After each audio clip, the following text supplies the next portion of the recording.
আপনাদের এলাকায় এবং বাংলাদেশে বিভিন্ন জায়গায় কনসার্ট হয়, বিরাট বিকট শব্দে গান বাজনা হই হুল্লোর আয়োজন হয়, হয় কিনা ভাই? যাত্রা নামে বিভিন্ন জায়গাতে নগ্ন বাজে এবং বিভিন্ন ধরনের সিনেমা জগতের অশ্লীল অসভ্য মানুষজনকে নিয়ে এসে নাচানো হয়, কুদানো হয়। এই সকল প্রোগ্রাম বিভিন্ন জায়গায় বিভিন্ন উপলক্ষে হয় কিনা? প্রিয় ভাইয়েরা, আমি আপনাদের কাছে জিজ্ঞাসা করি, আপনাদের নারায়ণগঞ্জের এরকম একটা যুবক, একটা তরুণ আপনি আমার কাছে নিয়ে আসবেন, আমি তাকে কমসে কম 5,000 টাকা পুরস্কৃত করব যে ওই যুবক, ওই তরুণ কনসার্টের প্রোগ্রামে গেছিল, গান বাজনার প্রোগ্রামে গেছিল, গান বাজনার প্রোগ্রাম থেকে বাড়িতে ফেরত আসছে, আসার পরে ওই ছেলের এমন পরিবর্তন, ও মানুষের সাথে সুন্দর করে কথা বলে, বাপ মা যা বলে তাই শোনে। এলাকায় আগে বলতে এটা বদমাইশ ছিল, কিন্তু ওই কনসার্ট থেকে আসার পরে সে একটা ভালো মানুষের রূপান্তর হয়েছে। এরকম কোন নজির কনসার্ট ফেরত কোন যুবকের জীবনে হয়েছে? কথা বলেন, কিন্তু হয়েছে? সিনেমা, বাজে কাজ, যাত্রা পালা এইগুলাই গেছে, যাওয়ার পরে আসার পরের থেকে বাপ মায়ের সাথে এতই সুব্যবহার করে, বাপ মায়ের সাথে সুন্দর করে কথা বলে, বাপ মা খুশি। এই জন্য বলছে, বাবা যা টাকা খরচ হোক, আমার জেলায় যাত্রা না হলেও যেখানে যাত্রা হবে সেখানেই তোকে পাঠাবো, কেননা যাত্রার থেকে আসার পরে তোর আখলাক, চরিত্র, স্বভাব সব পরিবর্তন হয়ে তুই ফেরেশতার মতো হয়ে গেছিস। জীবনে এরকম হয়েছে? বরং যেইগুলা বিড়ি খায় না, যেইগুলা দুনিয়াতে কোনোদিন সিগারেটের আশপাশে যায় নাই, ওগুলাও যখন এই সকল গান বাজনার প্রোগ্রামে যায়, অর্ধেক গান বাজনার পরে ঢিষ্টি ঢিষ্টি তালে গা খেসাতে খেসাতে একজন বলছে, ভালো করে তুই ড্যান্স দিতে পারছিস না, দম পাচ্ছিস না। বলে, দম কেমনে পাওয়া যাবে? বলছে, এই যে 2 টান মার, দেখ দম আসবে। আগে বিড়িখোর ছিল না, এইগুলা প্রোগ্রামে যে আরো বিড়িখোর হয়েছে, ঠিক কিনা? বিড়ি খাইতে খাইতে চিন্তা করছে, বিড়িতে আর আগের মতো ফিলিংস হয় না। এখন বলছে, বিড়ির ভিতরে মাল ফালা, ভিতরে অন্য মশলা ঢোকা। আপনাদের এলাকায় আছে ভাই? চেনেন এইগুলা? এক টানেতে যেমন তেমন, 2 টানেতে রাজা, 3 টানেতে নারায়ণগঞ্জবাসীর কাছে উহার নাম গাঁজা, তাই তো না? আহা, আমি আপনাদের কাছে বাস্তবতার আলোকে বলছি, এই কথাগুলা মনের দুঃখে বলছি।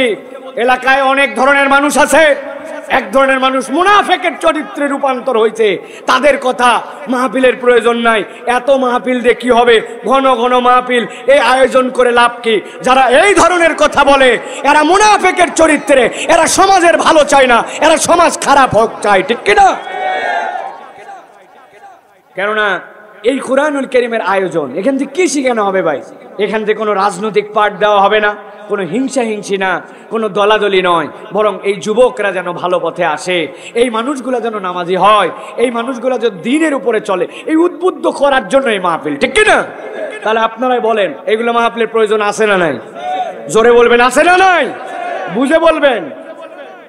আল্লাহ রাব্বুল আমিন আমাদেরকে আল্লাহ রাব্বুল আলামিনের কোরআনের সাথে থাকার তৌফিক দান করুক, বলেন আল্লাহুম্মা আমিন। কেন দরকার এই মাহফিলের? কি দরকার এই মাহফিলের? আল্লাহ রাব্বুল আমিন কোরআনুল কারীমের মধ্যে এ বিষয়ে চমৎকার কথা বলেছেন। আল্লাহ রাব্বুল আমিন বলছেন, গভীর মনোযোগে খেয়াল করেন। আল্লাহ রাব্বুল আমিন বলছেন, নবীজি আপনি আপনার উম্মতের কাছে কিয়ামত পর্যন্ত এই বার্তা দিয়ে রাখেন। কি বার্তা? আল্লাহ রাব্বুল আমিন বলছেন, ইয়া আইয়ুহান নাস قد جاءتكم موعظة من ربكم وشفاء لما في الصدور وهدى ورحمة للمؤمنين। আল্লাহ রাব্বুল আমিন বলছেন, ও দুনিয়ার মানুষ ভালো করে বোঝো। দুনিয়ার মানুষ আল্লাহ ঈমানদার বলেন নাই, আল্লাহ বলছেন দুনিয়ার মানুষ ভালো করে বোঝো। কদ জাআতকুম মাউইযাতুম মির রাব্বিকুম, আল্লাহর পক্ষ থেকে তোমাদের কাছে একটা মাউইযা এসেছে, আল্লাহর পক্ষ থেকে তোমাদের কাছে একটা ওয়াজ এসেছে। এই ওয়াজটা তোমাদেরকে কি কাজ দেবে জানো নাকি? আল্লাহ বলছেন, এইটা তোমাদের অন্তরের জন্য ডাক্তারি, শিফাউল লিমা ফিস সুদূর। যেই অন্তরগুলা পচে গেছে, যেই অন্তরগুলা মরে গেছে, উপরে উপরে মানুষ রূপ নিয়ে ঘোরে, কিন্তু অন্তরটার মধ্যে আর মানবতা বেঁচে নাই, অন্তরটা আল্লাহদ্রোহী হতে হতে জাহান্নামের দিকে চলে গেছে। আল্লাহ বলছেন এই কোরআন ওই অন্তরগুলাকে জান্নাতের রাস্তা ধরায় দিবে। আর আল্লাহ বলছেন ওয়াশিফা, এটা হচ্ছে তোমাদের জন্য আল্লাহর পক্ষ থেকে আল্লাহর পক্ষ থেকে নিরাময়। এই কোরআন তোমার জন্য নিরাময়, এই কোরআন তোমার জন্য হেদায়েত। আল্লাহ রাব্বুল আলামিন বলছেন সাথে সাথে এই কোরআন তোমাদের জন্য কি জানো নাকি? রব্বুল আলামিন বলছেন ওয়া হুদা ওয়া রাহমাতুল লিল মুমিনিন। ও বান্দা জেনে রাখো, এই কোরআন তোমার জন্য আলো। দুনিয়ায় এমন কতগুলো আলো আছে, সেই আলোগুলা পরনির্ভরশীল। আমি দারুস সালামের যেই অঞ্চলে বসবাস করি ঢাকায়, গতকালকে রাত্রি 11টা থেকে আজকে দুপুর 4টা পর্যন্ত কারেন্ট ছিল না। 15-16 ঘন্টা কারেন্ট নাই। আমাদের বাথরুমের পানি পর্যন্ত কিনে নিয়ে আসতে হয়েছে, কিনে নিয়ে আসার পরে ব্যবহার করতে হয়েছে। কারেন্ট নাই মানে আপনার আলো নাই, আলো নাই মানে আপনার দুনিয়া অন্ধকার। তার মানে আপনার ঘরে বাতি আছে, আপনার ঘরে লাইট আছে, আপনার ঘরে টিউব আছে, কিন্তু ওইটা জ্বলানোর জন্য অপরের কাছে আপনার ধর্ণা দেওয়া লাগে। আপনি পরনির্ভরশীল, কোথাও থেকে পাওয়ার আসলে আপনি লাইট জ্বলান, আর পাওয়ার না আসলে আপনি লাইট জ্বলান না। আল্লাহ বলছেন আমি তোমার সাথে এমন একটা পাওয়ার ঢুকাই দিতে চাই যেইটা জ্বালানোর জন্য অন্য কারো সহযোগিতা লাগবে না।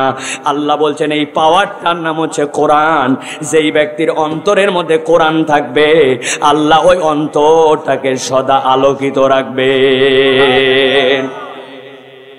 মাঝে মাঝে আমি উদাহরণ দেই, মুরব্বী যারা আছেন তারা বুঝবেন। এখন যেরকম আধুনিক সিস্টেমে বিদ্যুৎ এসেছে, আপনার বাড়িতে এখন একটা মেন সুইচ আছে, মেন সুইচগুলো অটোমেটিক হয়ে গেছে। এখন বাড়ির মধ্যে যদি কোথাও আপনার শর্ট সার্কিট হয়, একা একাই আপনার মেন সুইচ পড়ে যায়, ঠিক কি না? কিন্তু আগে এই সিস্টেম ছিল না। আগে ছিল আপনার বাড়িতে এত বড় বড় 2টা কাট আউট লাগানো থাকতো, দেখছেন আপনারা? সুন্দর করে সিরামিকের কাট আউট। বাড়ির সবচেয়ে উঁচু জায়গা, যেই জায়গাতে কেউ হাতে পায় না, ওই জায়গাতে কাট আউট থাকতো। আশপাশের সব বাড়িতে বিদ্যুৎ আছে, হঠাৎ করে দেখেন আপনার বাড়িতে বিদ্যুৎ নাই, সাথে সাথে আগে খবর নিছে দেখতো কাট আউট পড়ে গেছে কিনা, ঠিক কিনা? যাওয়ার পরে খুলে বের করার পরে দেখছে হ্যাঁ সত্যিই তো কাট আউটের তার পরে গেছে। সাথে সাথে বউরে বলছে দেখো ডয়ের মধ্যে একটু তার আছে, তার নিয়ে আসার পরে দাঁত দিয়ে টান দেয়, দাঁত দিয়ে সেলার পরে আস্তে করে 2 দিকের স্ক্রু খোলার পরে সুন্দর করে প্যাঁচ দিয়ে লাগানোর পরে এখন কোনার মধ্যে কাট আউট লাগাতে যাবে। ছেলেরে ডাক দিয়ে বলছে বেটা এদিকে আয়, ওই লাইটের পাওয়ারের আনার জন্য কিন্তু কাট আউট লাগানো লাগবে। তোর হাতে টর্চ দিলাম, টর্চ কিন্তু এই কোনা বরাবর ধরবে, কেননা ওইটা লাগাতে যাই যদি নখ ভিতরে চলে যায় তাইলে কিন্তু আমি সহ শর্ট খেয়ে যাব। বেটারে দায়িত্ব দিয়েছে, বেটা সুন্দর করে টর্চ ধরে আছে। বাপ গেছে চেয়ারের উপরে উঠে, খাটের উপরে উঠে ওই কোনার মধ্যে কাট আউট লাগানোর জন্য। পুরা ঘর অন্ধকার, কিন্তু টর্চের ফোকাস ওই জায়গাতে। যেই না টর্চের ফোকাস এই জায়গায়, বাড়ির মধ্যে যত মশা ছিল সব মশা টর্চের আলো দেখে দেখে একটা ওই ছেলের হাতের মধ্যে কামড় দিছে। যেই না হাতে কামড় দিছে, ওই ছেলের ডান হাতে টর্চ ধরা, বাম হাত দিয়ে দিছে হাতের মধ্যে বাড়ি। টর্চ গেছে নড়ে, বাপ গেছে কাট আউট লাগানোর জন্য। বাপ সাথে সাথে চিল্লায় চাই ব্যাক কল, টর্চ নড়াস কেন? বলে আব্বা মশা। বলছে বেকুব কোথাকার, এক মশা মারতে যায় তোর বাপ যে কাট আউট লাগাতে গেছে, নখ যদি ভিতরে ঢুকে যায় জায়গায় সে ঠিক মতো ধরে থাক। বোঝানোর জন্য বলছে প্রিয় ভাইয়েরা, এই টর্চ যেই টর্চ আপনার ছেলেকে দিতে হয়, ওই ছেলে তারপরে জায়গায় ধরে আর আপনি লাগান। এটাও এক ধরনের বাতি। আরেক ধরনের বাতি আপনারা দেখেছেন অপারেশন থিয়েটারে, যেই ডাক্তাররা অপারেশন করে, কান দেখাতে গেলে কান দেখে, দাঁত দেখাতে গেলে দাঁতের ডাক্তার, কপালের মধ্যে এরকম একটা বেল্ট লাগানো, সামনে একটা টর্চ লাইট দেওয়া থাকে, কাউরে ধরা লাগে না। ডাক্তারের চোখ যেখানে যায় ওই টর্চের ফোকাসটা সেখানেই যায়, ঠিক না? আমার আল্লাহ রাব্বুল আলামিন বলছেন এই দুনিয়ার মানুষ ভালো করে বোঝো, আমি তোমার জন্য যে কোরআন দিলাম, ইয়া আইয়ুহান নাস কদ জাআতকুম মাউইযাতুম মির রাব্বিকুম ওয়া শিফাউল লিমা ফিস সুদুরি ওয়া হুদাও ওয়া রাহমাতুল লিল মুমিনিন। আমি রব্বুল আমিন তোমার জন্য যে কোরআন দিলাম, এই কোরআন তোমার জন্য কেবল মাউইজা নয়, এই কোরআন তোমার জন্য কেবল শিফা নয়, এই কোরআন তোমার জন্য হুদা। যেই বান্দার অন্তরের মধ্যে কোরআন আছে তার সাথে আলো আছে। আল্লাহ বলছেন এইটা তোমার জন্য রহমত, দুনিয়ার বুকে, কবরে এবং পরকালে। নবীজি বলছেন ও দুনিয়ার মানুষ, ওই পারে যাওয়ার পরে আল্লাহ যখন বিচার কায়েম করবেন, আল্লাহ পারমিশন দিবেন, কিন্তু কতকগুলা সূরাকে কোরআনের এমন পাওয়ার দিবেন আল্লাহ, ওরা আল্লাহর সাথে ঝগড়াঝাটি লাগাই দিবে, আল্লাহর সাথে বিতর্ক করতে লাগাই দিবে। বান্দার এই গুনাহ আছে, আমলনামায় দেখানো হবে। আল্লাহ রাব্বুল আমিনের কাছে ওই বাক্য, ওই সূরা তখন বলবে আল্লাহ গুনাহ আছে তাই কি, আমলনামার মধ্যে তো সওয়াবও আছে, আমলনামার মধ্যে তো আমি তোমার কোরআনও আছি। আল্লাহ দেখাবেন বান্দার এ অপরাধ আছে, আল্লাহ অপরাধ আছে তাই কি, তোমার বান্দা তো ওই তেলাওয়াত করতো, ওই তেলাওয়াত তার আমলনামায় আছে। আল্লাহ দেখাবেন বান্দার আমলনামায় এই গুনাহ, এই অপরাধ জাহান্নামে যাওয়ার কারণ আছে। ওই সূরা তখন বলবে আল্লাহ আমার অধিকার আছে, আমিও তো তার সাথে আছি, আমি তো জান্নাতে যাব। ওই সূরাগুলাকে আল্লাহ এমন পাওয়ার দিবেন ওই কোরআনকে, ওরা আল্লাহর সাথে বিতর্ক করে করে ওই বান্দাকে জান্নাতে ঢুকাইয়া দিবে। অতএব প্রিয় ভাইয়েরা, এই কোরআন যেটা শুনতে আসছি এটা যেমন তেমন নয়। লোক ডাজেন্ট ম্যাটার, লোক দিয়ে কি করবেন আপনি? লাখ লাখ লোক, কি লাভ? আমি এই লোকের ফ্যাক্ট কখনো বড় করে দেখি না প্রিয় ভাইরা। হ্যাঁ, সকলের কপালে যদি হেদায়েত থাকে, এলাকার মানুষ যদি আরো থাকে, তাদের সকলের আসা উচিত, কিন্তু আসে নাই, কম হয়েছে বেশি হয়েছে, এইগুলা তেমন কিছু ভ্যারি করে না। আমি অনেক জায়গায় বলি, আমার আলোচনা যারা শোনেন তারা এটা পুরাতন কথা আপনাদের জেনে ফেলার কথা। প্রিয় ভাইয়েরা, 5-7 বছর আগে আমি মক্কা শরীফে ছিলাম। ওই সময় হজের সময় খবর পাইছি গাবতলির হাটে একটা গরু উঠছে, গরুর দাম 20 লাখ। কত দাম? বাপ রে বাপ, 20 লাখ টাকা কি চারটিখানি কথা? আমি চিন্তা করছি এত দামের গরু তো আমি কুরবানি দিতে পারতাম না, কিন্তু ঢাকায় থাকলে আমার বাড়িতে মাত্র 5 টাকা লাগে, আমি অন্তত গরুটা দেখতে যাইতাম। 20 লাখ টাকার গরু দেখাও একটা ব্যাপার, ঠিক না ভাই? এখন যেই লোক 20 লাখ টাকা দামের এই গরু কুরবানি দিছে, কিনছে, কেনার পরে 50,000 টাকা দিয়ে একটা ট্রাক ভাড়া করছে, ট্রাক ভাড়া করে তার বাড়ি পর্যন্ত ওই গরু নিয়ে গেছে। 10 জন লোক, সাথে তোলা নামানো এই সব খরচ মিলে 50,000 টাকা ক্যারিং কস্ট। আর ধরেন ওই হাটের মধ্যেই গাবতলির এক লোক আসছে, শেষ হাট, বিকালবেলা, বেচারি রিক্সাওয়ালা, ভ্যানওয়ালা, ওই ভ্যানওয়ালা নিয়ত করছে এবার কুরবানি দিবে। 1 বছর টাকা জোগাড় করছে 10,000 কোনো রকম। যাওয়ার পরে চিন্তা করছে একটা 2 দাঁতের ছাগল নিবে অন্তত, এই ছাগল কুরবানি দিবে। যাইয়ে দেখে যদিও দাঁতে ছাগল 2 হয়, কিন্তু 10,000 টাকায় যে ছাগল হয় ওটা জেতা ছাগল বলা চলে না। এখন কি করবে বেচারি, যা তবিল তাই কোন রকম একটা ছাগল কিনে লজ্জায় কোমরের গামছা খুলছে, খুলে ওই ছাগলের উপর দিয়ে ঢাকায় দিয়েছে, যাতে লোকজন কেউ টিচ করে না বলে এই মরা ছাগল কোন জায়গায় নিয়ে যান। এই জন্য ঠেকে ঠেকে বাড়ি নিয়ে গেছে। বুঝে থাকলে বুঝেন, এক লোক 20 লাখ টাকা দামের গরু, 50,000 টাকার ক্যারিং কস্ট, আরেক লোক ছোট্ট একটা ছাগল 10,000 টাকা দামের নিয়ে গেছে বাড়িতে। কুরবানি যেদিন হয়েছে, ওই কুরবানির দিনে একটা লোকের 20 লাখ টাকা দামের গরু, আর একটা 10,000 টাকা দামের। আল্লাহ ফেরেশতাদেরকে পাঠাইছে, বাবা আগে গুলশানে চলে যাও, কেননা ওই জায়গায় 20 লাখ টাকার গরুর কারবার, 50,000 টাকা ক্যারিং কস্ট, অতএব কুরবানি তারটা আগে কবুল করো। বিষয়টা কি তাই? বুঝে থাকলে বলেন তাই। ভালো করে বুঝেন, আল্লাহ কোরআনে বলছেন লাইয়ানা আল্লাহ লুহুমুহা ওয়ালা দিমাউহা ওয়ালাকিন ইয়ানালুহু তাকওয়া মিনকুম। আল্লাহ বান্দার রক্তও নেয় না, গোশতও নেয় না, আল্লাহ দেখে বান্দার অন্তর। অতএব আল্লাহ 10,000 টাকারটাও কবুল করতে পারেন, 20 লাখ টাকারটাও কবুল করতে পারেন, কিন্তু আল্লাহ সংখ্যার পরিমাণ দেখে কবুল করেন না, আল্লাহ দেখেন অন্তর নিয়ে কারা আসছিল, ঠিক কিনা? অতএব লাখ লাখ লোক হলো আর লোক কম হলো, এতে কিচ্ছু যায় আসে না। আমরা যদি হেদায়েতের বার্তা শোনার জন্য আসি, আর যারা আয়োজন করেছেন তারা যদি হেদায়েতের নিয়তে আয়োজন করেন, একজন লোক শুনলেও সার্থক, ঠিক কিনা? আল্লাহ আমাদেরকে কবুল করুক, বলে আল্লাহুম্মা আমিন। আমি আপনাদের কাছে কিছু কথা বলতে চাই প্রিয় ভাইয়েরা, যদি আপনারা শুনতে চান। রাজি আছেন আপনারা? আছেন আপনারা? কারা কারা আছেন দেখি হাত দুটো উঁচু করে দেখান। আছেন সবাই? আমার ইয়াংরা আসো ভাই, আসো, তোমরা আসো। আল্লাহ কবুল করুক। হাত টান টান করে শক্ত করেন। শক্ত করছেন সবাই? এবার একটুখানি আর মোড়াটা ভাঙ্গান, অনেকক্ষণ নিচে বসে আছেন, ডানে সারে নড়াচড়া দেন, দেখেন তো কারা কারা হাত সোজা করতে পারে না, আদর করে হাত দুটা সোজা করে দেন। সোজা করছে সব? হাত সোজা হয়েছে সবগুলা? এবার শক্ত করে পিছন দিকে একটু টানা দেন, বুকের হাড্ডিটা একটু ফুটান, উঠাইছেন, এবার ডানে বামে নড়াচড়া দিচ্ছেন, এবার গলাটা একটু পরিষ্কার করেন, ভালো করে ভালো করে হাত শক্ত করেন, গলা পরিষ্কার হয়েছে, আলহামদুলিল্লাহ। এবার হাত টান করে তোলেন শক্ত, এবার বুক বরাবর নেন, এই বরাবর নিছেন সবাই।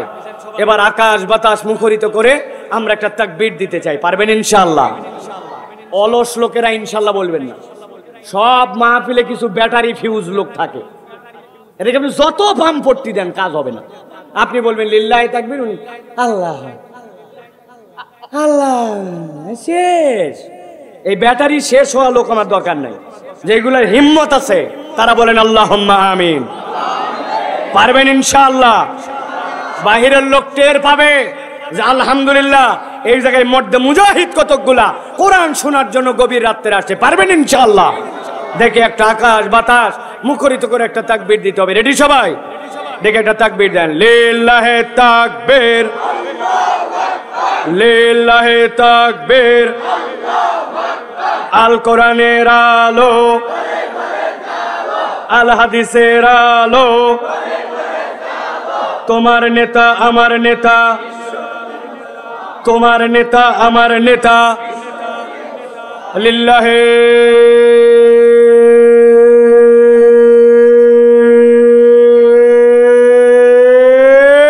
তাকবীর, আলহামদুলিল্লাহ। আলহামদুলিল্লাহ বলেন। শয়তান আছে আর কতগুলার মনের মধ্যে একটু কেবল ঢুকাইছিল, থাক চলে যায় নাকি, ভাল লাগতেছে না, এখন দেখবেন আবার চাঙ্গা, ঠিক কিনা? আল্লাহু আকবারের স্লোগান শয়তান পছন্দ করে না, এটা আমার কথা নয়, নবীজির কথা। আজান যখন হয় আল্লাহু আকবার শুনলে শয়তান পিছন দিক দিয়ে হাওয়া মারতে মারতে পালায়, তার মানে আল্লাহু আকবার ওর পছন্দ হয় না। এই জন্য যাদের আল্লাহু আকবারের স্লোগান পছন্দ হয় না, বুঝবেন এরা শয়তানের আত্মীয় স্বজন, ঠিক কিনা? ইমানদারের শক্তি হচ্ছে আল্লাহু আকবার। আল্লাহ আমাদেরকে আল্লাহু আকবারকে আমাদের হৃদয়ে ধারণ করার তৌফিক দেন, বলেন আল্লাহুম্মা আমিন। প্রিয় ভাইয়েরা, আমরা সংক্ষিপ্ত সময়ে আপনাদের কাছে একটা গুরুত্বপূর্ণ বিষয় আলোচনা করেছি, সেটি হচ্ছে কোরআনের সাথে আমাদের সম্পৃক্ত হওয়া, ইসলামের পক্ষে থাকা, কোরআনকে ধারণ করা, এটা যে আমাদের প্রয়োজন, এটা আমরা স্বীকার করি কিনা? স্বীকার করি, স্বীকার করি আমরা কম বেশি। কিন্তু আমাদের কাউকে যদি জিজ্ঞাসা করা হয়, ভাই কোরআনের সাথে যে আমাদের সম্পৃক্ত হওয়ার দরকার, এটা কেন দরকার? একজন বলবে কোরআনের সাথে সম্পৃক্ত হলেও আমার রিজিক হয়, না হলেও আমার রিজিক হয়, অতএব রিজিকের সাথে তো আমার কোরআনের কোনো প্রয়োজনীয়তা দেখতে পাচ্ছি না আমার বাহ্য চোখে। বলবে কিনা ভাই? এরকম লোক আছে কিনা? এটা বলার উদ্দেশ্য প্রিয় ভাইরা, কোরআনুল কারীমের সাথে আমাদের সম্পৃক্ততার কেন প্রয়োজন, এটা আমরা হৃদয় থেকে যদি কোরআন দিয়ে অনুভব করি, তাহলে আমাদের লাইফ স্টাইল আলাদা হবে, আমাদের চলাফেরা আলাদা হবে। আর যদি কোরআনের সাথে সম্পৃক্ততা না বুঝি, তাহলে আমাদের চলাফেরা ভিন্ন রকম হবে। উদাহরণ দিব একটা, ভালো করে বোঝেন, খুব ঠান্ডা মাথায় বোঝেন। আল্লাহ কোরআনুল কারীমের মধ্যে বলছেন, আর রহমানু আল্লামাল কোরআন খলাকাল ইনসান আল্লামাহুল বায়ান। আল্লাহ বলছেন, ও দুনিয়ার মানুষ, আর রহমান, আল্লাহর পরিচয় দিলেন, আল্লাহ তিনি রহমান। আল্লাহ এরপরে বলছেন, আর রহমান ও আল্লামাল কোরআন, আমি মানুষকে কোরআন শিক্ষা দিলাম। এরপরে আল্লাহ বলছেন খলাকাল ইনসান, এরপরে রব্বুল আমিন বলছেন আমি মানুষ সৃষ্টি করলাম। একটু মাথা খাটায় ঠান্ডা মাথায় চিন্তা করে দেখেন তো, আর রহমান তো ঠিক আছে, কিন্তু মানুষই যদি সৃষ্টি না হয়, আল্লাহ কেন আগে কোরআন শিক্ষা দিয়েছেন? এই কথা বললেন, মানুষই নাই কিন্তু রব্বুল আমিন বলছেন আর রহমান আল্লামাল কোরআন। মুফাসসিরিনে কেরাম এই তিনটা আয়াতের উপরে গবেষণা করেছেন, হাদিসের আলোকে তারা নানান মতামত দিয়েছেন, 12টা মত এসেছে। আল্লাহ রাব্বুল আমিন আর রহমান বলার পরে কেন বললেন আল্লাহ রাব্বুল আমিন আল্লামাল কোরআন, তারা অন্যতম একটি ব্যাখ্যা দিয়েছেন। দুনিয়ার মানুষ ভালো করে বোঝো, যেই রহমান রব আল্লাহ রাব্বুল আমিন কোরআনকে মধ্যে সম্পৃক্ত করলেন, এরপরে আল্লাহ বললেন খলাকাল ইনসান, আল্লাহ বুঝাতে চান মানুষ হিসাবে আমি যাকে স্বীকৃতি দিলাম, কোরআনের সাথে সম্পর্ক আছে যার, সেইটাই আমি আল্লাহর কাছে মানুষ। আর দুনিয়াতে হাত পা চোখ কান যাই থাকুক না কেন, যার সাথে কোরআনের সম্পর্ক নাই, দুনিয়ার মানুষ তাকে হিউম্যান বললেও আল্লাহর কাছে মানুষ হিসাবে তার কোনো দাম নাই। উদাহরণ কি ভালো করে বোঝেন। বাংলাদেশে একজন বিখ্যাত মহিলা ছিল, নাম আমি বলতে চাই না। সেই মহিলা বলতে বলতে ইসলামের বিপক্ষে, কোরআনের বিপক্ষে, নবীর বিপক্ষে বলতে বলতে স্বাধীনতা, নারী স্বাধীনতার কথা বলতে যে এক সময় বলেছিল, আমার পেট, এই পেটের মধ্যে আমি গর্ভ ধারণ করতে পারি, কোনখান থেকে আমি সন্তান নেব, কারটা নেব না নেব, এটা আমার স্বাধীনতা। এর জন্য কারে বিয়ে করা লাগবে, কারে বিয়ে করা লাগবে না, এই ধর্তব্যের মধ্যে আমার কোনো বাউন্ডারির মধ্যে আমি নাই। আমার পেট, আমি যেখান থেকে বাচ্চা নেব। কথাটা শুনতে আপনাদের কাছে খারাপ লাগতেছে, এত নিকৃষ্ট কথা কেউ বলতে পারে নাকি? পেট তার সন্তান যেখান থেকে নিতে পারে, কিন্তু একটু ঠান্ডা মাথায় চিন্তা করে দেখেন, আল্লাহ যে বলেন আর রহমান আল্লামাল কোরআন খলাকাল ইনসান, কোরআনের সাথে যার সম্পর্ক আছে, আল্লাহ বলছেন সেটাই হচ্ছে আমার কাছে মানুষ। আমি ওই মানুষকে সৃষ্টি করেছি।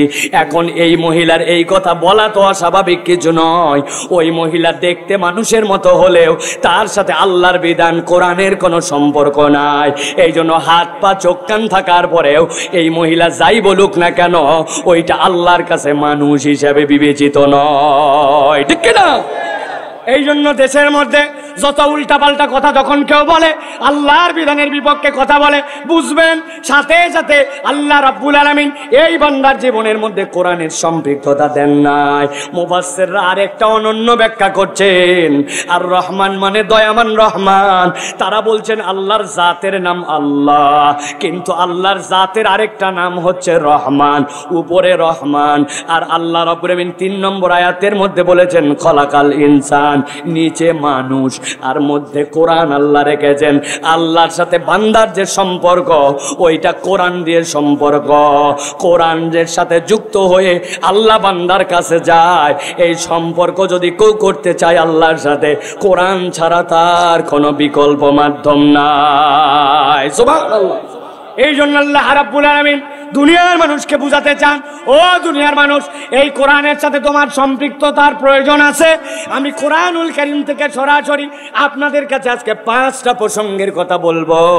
আল্লাহ রাব্বুল আলামিন কোরআনুল কারীমের মধ্যে নিজেই জানাইছেন, একটা মানুষ যদি নিজেকে মানুষ হিসাবে প্রমাণ দিতে চায়, 5টা কারণে কোরআনের সাথে তার সম্পর্ক না রেখে উপায় নাই। আল্লাহু আকবার।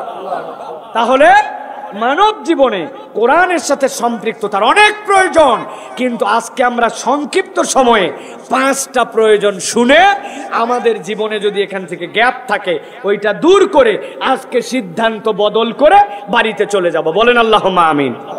আপনি দাঁড়ায় থাকেন আর বসেই থাকেন, দূরেই থাকেন আর কাছে থাকেন, আসতেই বলেন আর জোরে বলেন, কিন্তু হৃদয় থেকে আমার মা বোনেরা যারা কোরআন শুনতেছেন, মাইকের শব্দ যত দূর যাচ্ছে, সব কাজ বাদ দেন।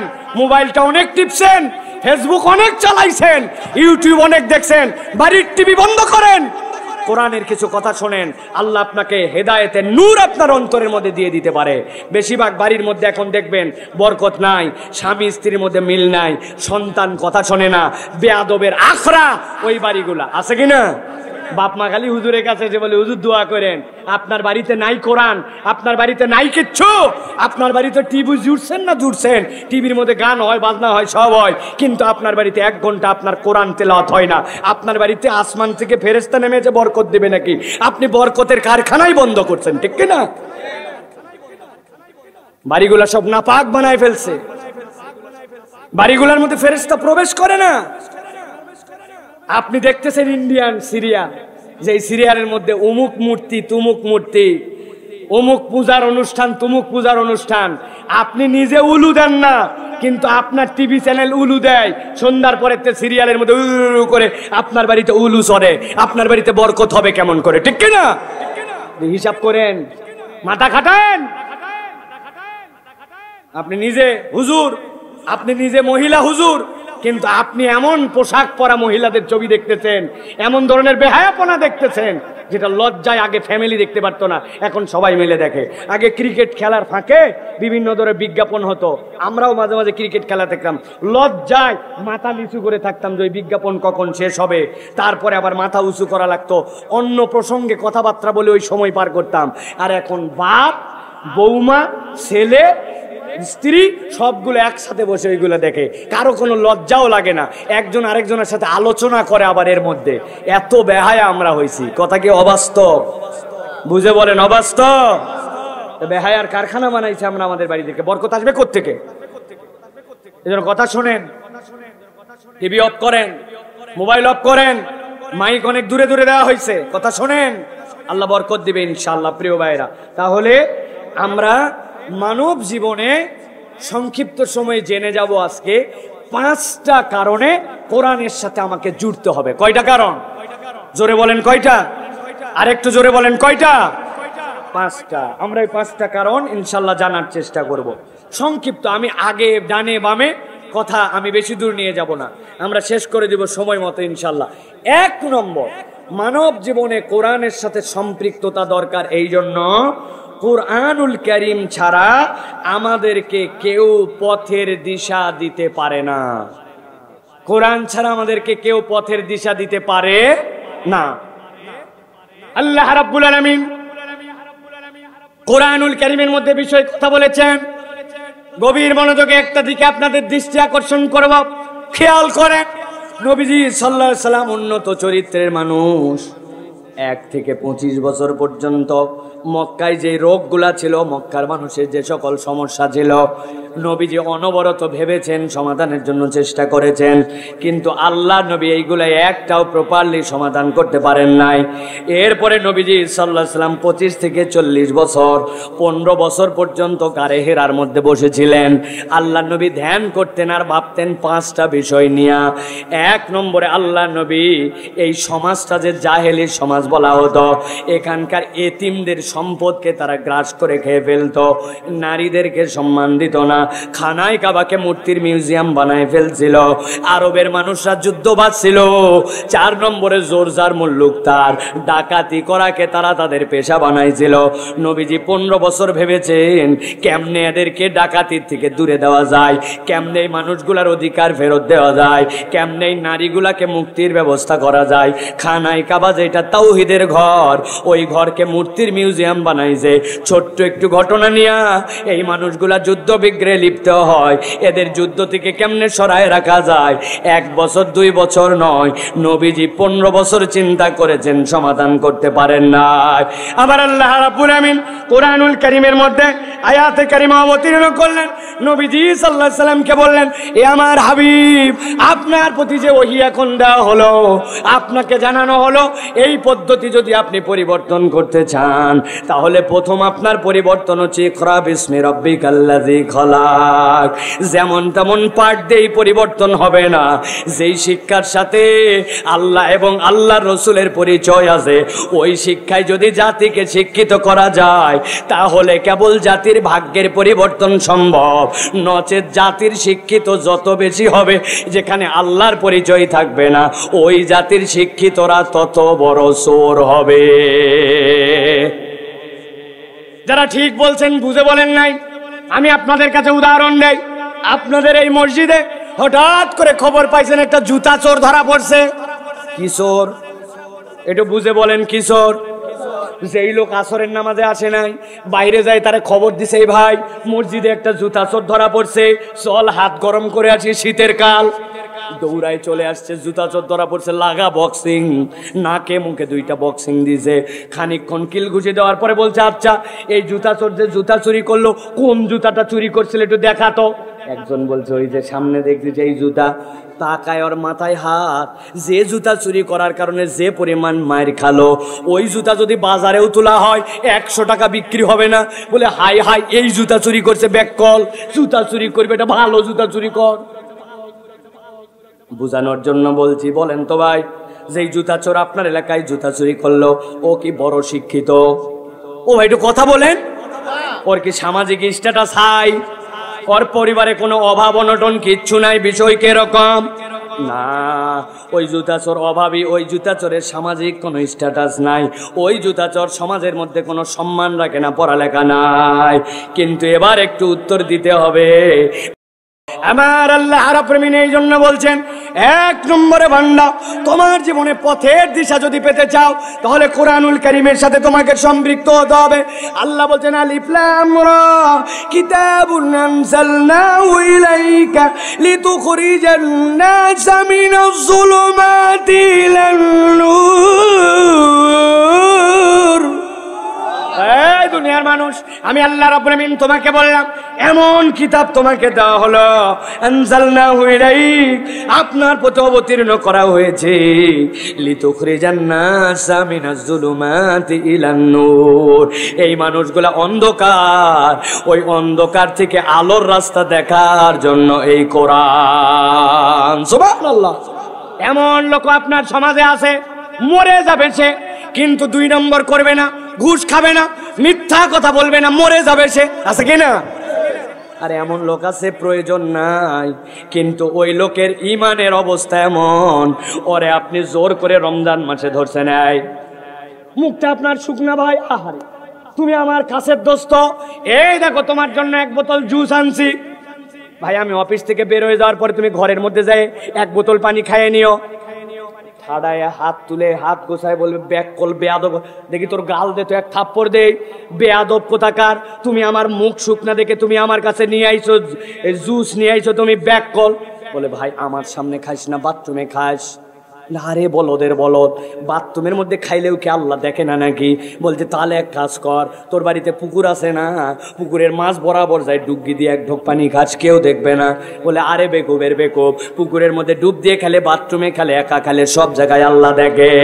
রমজান মাসে 1 ঢোক পানি খাওয়াতে পারবেন না, কিন্তু আল্লাহর ওই বান্দা রমজান মাসে প্রত্যেক দিন 1 লাখ টাকা ঘুষ না খায়ে বাড়িতে যায় না, আছে কি না? যেই লোক আপনার কাছে এই পানি খাইল না, যেই লোক আপনার জন্য ডুব দিয়া গোসল করার সময় 1 ঢোক মুখে পানি দিল না, ওই লোক রমজান মাসে দোকানদারি করে, 2 নম্বর মাল বিক্রি করে, 3 নম্বর মাল বিক্রি করে, মিথ্যা কথা বলে কাস্টমার ঠকায়, আছে কি না? কেন তাহলে এই পরিবর্তন হলো না? কেন এটা হচ্ছে না? আল্লাহ রাব্বুল আমিন বলছেন, কিতাবুন আনজালনাহু ইলাইক লিতুখরিজান নাসা মিনাজ যুলুমাতি ইলান নূর। এই কোরআনকে তোমার হৃদয়ে ধারণ করতে হবে, এই কোরআনের সমাজ লাগবে, নচেত বান্দাদেরকে প্রকৃত অন্ধকার থেকে আলোতে আনা যাবে না, ঠিক কি না? অতএব পথের দিশা যদি পেতে চাই, কোরআনওয়ালা হতে হবে। বাংলাদেশে একটা আন্দোলন হয়, দুর্নীতিকে না বলুন। জানেন আপনারা? জানেন আপনারা? দুর্নীতিকে না বলুন। বাজেট হয়েছে কত জানেন? 10 কোটি টাকা। বাংলাদেশের যত ডিসি কোর্ট, বাংলাদেশের যত উপজেলা প্রশাসন, ইউনিয়ন পরিষদ, সব জায়গাতে পোস্টার লাগাতে হবে, তারপরে সুন্দর করে ফেস্টুন লাগাতে হবে, স্টিকার লাগাতে হবে। ধরেন কথার কথা 10 কোটি টাকা বাজেট, দুর্নীতিকে না বলুন। যখন বাজেট পাস হওয়ার পরে টেন্ডার হয়েছে 8 কোটি টাকা, দুর্নীতিকে না বলুন, এই টাকা দুর্নীতি হয়ে গেছে, আছে না ভাই? কেন এই পরিবর্তন হয় না? আল্লাহ রাব্বুল আলামিন বলছেন, এই কোরআন তোমার পথের দিশা, এটা তোমাকে স্বীকার করে নিতে হবে। কুরআনুল কারীমের সূরা মায়েদা 16 নম্বর আয়াতের মধ্যে আল্লাহ বলছেন, ইয়াহদি বিহিল্লাহু আরিদওয়ানাহু সুবুলাস সালাম ওয়া ইউখরিজুহুম মিনাজ যুলুমাতি ইলান নূর। এই কোরআন তোমার জন্য হেদায়েত, তবে তোমাকে স্বীকার করতে হবে কোরআনের পথটা তুমি গ্রহণ করতে চাও। একবার যে কোরআনের পথ গ্রহণ করে নিবে, আল্লাহ বলছেন, আল্লাহর দায়িত্ব হচ্ছে এই বান্দাকে অন্ধকার থেকে বের করে আলোর দিশা দেখায়া দেওয়া। সুবহানাল্লাহ। অতএব প্রিয় ভাইয়েরা, আপনাকে স্বীকার করতে হবে কোরআন ছাড়া কেউ আলোর দিশা দেখাতে পারে না। আপনি উমুক তন্ত্রের পিছে, তুমুক মতবাদের পিছে, শিক্ষার নামে অশিক্ষা, কুশিক্ষা, শিক্ষার নামে এমন কিছু শিখাচ্ছে যেটা শিক্ষাই বলা চলে না, যেটা পড়লে মুসলমানের বাচ্চার ঈমান চলে যেতে পারে। আপনার আমার ট্যাক্সের টাকায় আপনার আমার বাচ্চাকে ওই পাঠ দেওয়া হচ্ছে, ঠিক কিনা? এগুলো আপনাকে আমাকে শেখানো হচ্ছে। আল্লাহ বলছেন এগুলো একটাও কার্যকর হবে না। অথবা আপনার ঈমান রাখতে হবে যে কোরআন ছাড়া আমাদেরকে কেউ পথের দিশা দিতে পারে না। এখন এটা বললাম মুখে, কিন্তু নিজের বাচ্চা কাচ্চাকে কোরআন শিখালাম না, নিজের বাচ্চা কাচ্চাদেরকে কোরআনের পক্ষে রাখলাম না। বললাম কোরআন পথের দিশা দেয়, একটা বাচ্চা তেলাওয়াত করতে জানে না, একটা বাচ্চা সুন্দর করে কোরআনমুখী হলো না, তাহলে কেমনে হবে ভাই? আসমান থেকে তো হবে না। তাহলে আমাদেরকে এই সিদ্ধান্তের আলোকে আমাদেরকে কোরআনমুখী হওয়ার জন্য চেষ্টা করতে হবে। এটা হচ্ছে 1 নম্বর বিষয়। প্রিয় ভাইরা, কয়টা বিষয় বলবো বলেছি? 5টা, সংক্ষিপ্ত সময়। প্রিয় ভাইরা চলেন এবার 2 নম্বরটা আমরা দেখি যে কোরআন আমাদের জীবনে কেন দরকার। আমার আপনার জীবনের যদি উদ্দেশ্য জানতে চাই, জীবনের মূল টার্গেট কি, জীবনের মূল উদ্দেশ্য কি, কোরআনুল কারীম ছাড়া আপনার আমাকে কেউ জীবনের উদ্দেশ্য জানাবে না। আমার তরুণ, আমার ইয়াংরা এমন ভাবে বিভ্রান্ত হয়ে গেছে, ওদের কাছে জীবনের উদ্দেশ্য কি জিজ্ঞাসা করেন, জীবনের উদ্দেশ্য হচ্ছে একটা বড় চাকরি করা, জীবনের উদ্দেশ্য টাকা কামাই করা, জীবনের উদ্দেশ্য একটা বাড়ি করা, জীবনের উদ্দেশ্য একটা সুন্দরী নারী বিয়ে করা। এটা অনেকের জীবনের উদ্দেশ্য বানাইছে, আছে কিনা? আহারে কত যুবক আমাদের কাছে আসে, হুজুর 1 বছর 2 বছর নয় 5 বছরের পরিচয়, এরপরে বিয়ে করার পরে 3 দিন পর্যন্ত সংসার টিকে না, সংসারের পরে ভেঙ্গে খান খান হয়ে যায়। তুমি না তোমার জীবনের উদ্দেশ্য বানাইছিলে পছন্দের মানুষ আর সুন্দরী নারীকে বিয়ে করা? তাই যদি হয় তাইলে তোমার এই অবস্থা কেন? জাপানে গিয়েছিলাম, জাপানে অনেক দিন ছিলাম, জাপানের মানুষ উন্নতির আর কোনো জায়গা খুঁজে পায় না, এত উন্নতি তারা করে ফেলছে, কিন্তু ওই জাপানের মানুষ বয়স, তাদের আয়ুষ্কাল অনেক বড়। ওই জাপানের মানুষও মরার জন্য সরকারের কাছে পারমিশন চায়। জাপানের থেকে বেশি আত্মহত্যা প্রবণ কোনো জাতি নাই। যারা পুরা পৃথিবীকে টেকনোলজি দেয়া গেল, কোনো অভাব নাই, তাহলে কেন তারা আত্মহত্যা করে? কেন গভর্নমেন্টের কাছে আবেদন করে আমি আর বাঁচতে চাই না, আমাকে শেষ করে দেওয়ার পারমিশন দেওয়া হোক, আমার নিরাপদ মৃত্যুর ব্যবস্থা করা হোক? এই আয়াতে কারিমার দ্বারা বোঝা যায় দুনিয়ার মানুষ প্রকৃত জীবনের উদ্দেশ্য যদি না বোঝে, তাহলে ওই মানুষ তার জীবনে সুখ খুঁজে পাবে না। আল্লাহ রাব্বুল আলামিন কোরআনুল কারীমের মধ্যে বলছেন, বান্দা তোমার জীবনের উদ্দেশ্য বোঝো। আল্লাহ বলছেন, আল্লাযী খালাকাল মাউতা ওয়াল হায়াতা লিয়াবলুয়াকুম আইয়ুকুম আহসানু আমালা।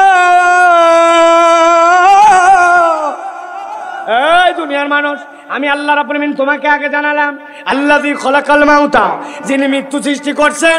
তুমি অনেক সময় বুঝো না, তুমি মনে করো তোমার জীবনটা অটোমেটিক চলে আসছে। না না না, আল্লাহ বলছেন আমি তোমাকে জানালাম যিনি মৃত্যুর স্রষ্টা, আবার তিনি জীবনের স্রষ্টা, যিনি মৃত্যু থেকে তোমাকে জীবন দিলেন, আবার তোমাকে মারতে পারেন, তিনি আল্লাহ। তিনি তোমার জীবনের উদ্দেশ্য জানাচ্ছেন, লিয়াবলুয়াকুম আইয়ুকুম আহসানু আমালা, তোমাদের মধ্যে উত্তম ভাবে আল্লাহর জন্য প্রচেষ্টা করতে পারো কে?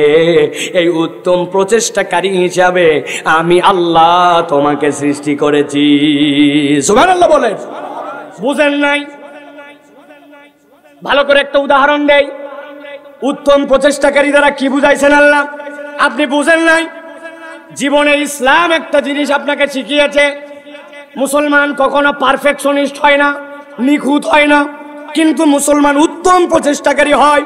আল্লাহ যদি এই জায়গায় বলতেন, ও দুনিয়ার মানুষ, আমি তোমাকে সৃষ্টি করেছি আইয়ুকুম আকমালু আমালা, তোমাদের মধ্যে পূর্ণ আমল কে করতে পারে, দুনিয়ার সব মানুষ ব্যর্থ হয়ে যেত। কেমন করে?